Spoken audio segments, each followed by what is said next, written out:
I'll normally do some yoga with some singing exercises to get my body and my voice kind of wrapped up together. Interesting. And Wait, so you're doing yoga and you're singing at the same time? yeah, Break that down. yeah. So basically, it's modifications on sun salutation, which so if you haven't done much yoga and you're like, yoga's for crazy hippies, what's wrong with you? All it really is trying to move your body mindfully Hmm. so that way you can connect more with how you feel. Mm. Especially if you're into losing weight and health at all, you need to know what your body feels like. Right. You know, if you don't know that you're constantly having your shoulders up because you're tense and you're anxious about something, and you've never asked, what does it feel like to be anxious? You know, oh, what does Mm. anxiety feel like? Oh, it feels like my shoulders are tense. Well, if I lower them and relax them, maybe I won't feel so anxious, right? Right. So Yeah, people learning don't how to be, realize how much your body changing would change your mind, or your yes, mind changing your body. Your body is your mind, and it's so interrelated. yeah, I used to listen to a lot of Elliot Hulse in his early videos. You ever heard of Elliot Hulse? No. Yeah, so Elliot Hulse had some awesome videos. A fitness guy, but he spoke a lot of this kind of stuff. It's like your body is your mind and becoming the Mm, strongest version of yourself. And he would go on rants. And anyway, so it's very interesting stuff. I haven't followed him for a long time, mhm, but one thing that he did discuss a lot is just the body's chronic holding patterns and things like that, and mm. how like certain exercises would relieve you mentally in different ways. And so Right. it's huge.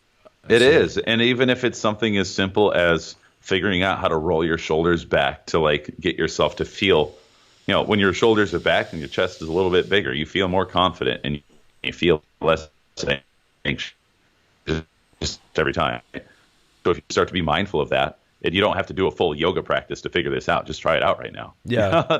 You can realize that something like yoga, or it could be any workout, you just got to move at some point and feel what your body feels like. Yeah. So let's go back to that vocal with the yoga thing. Yeah. So how does that work exactly? Are you singing scales? Are you singing particular like songs and like, going through certain movements? Like, is it structured? Is it the same every time? What does that look like?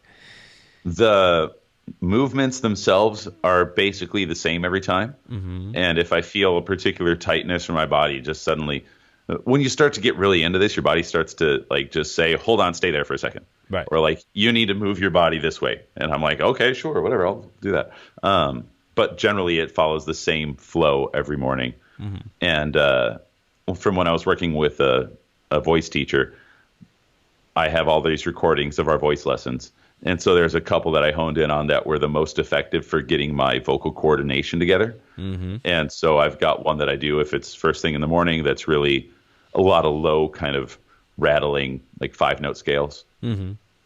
And so I just turn that on and I start doing my yoga flow and sing along with whatever she tells me to do every time. Mm.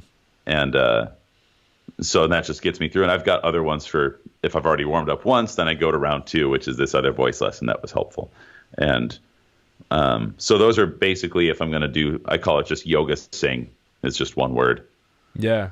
So when That's I'm a, writing out my morning routine. yeah, Yeah. that's definitely unique. I can't say I've heard that before, so that's very cool. Yeah. And you hear about guys like, who was it? Like Jamie Vendera, the vocal coach, Yep. has people like running on treadmills while singing their entire show. Wow. I think it was him working with the guy from Iron Maiden. I don't remember his name, but he would just put the treadmill on and like put it up to an angle and say, okay, how high is your heart rate during an actual show? Hmm. Let's put it up so your heart rate gets up to like show adrenaline level. And now you Hmm. have to sing your entire set while running. Wow. I mean, and now when I'm on stage and I'm jumping around and doing all these crazy moves on stage, like it's no problem. I just Right. stand back up and suddenly I'm able to sing and I project and my breath is supported properly. Wow. And it comes from every single day coordinating my voice with my whole body. I can't separate those at all, or else I blow up my voice like that night. Right. Yeah, because So you lose your support. yeah,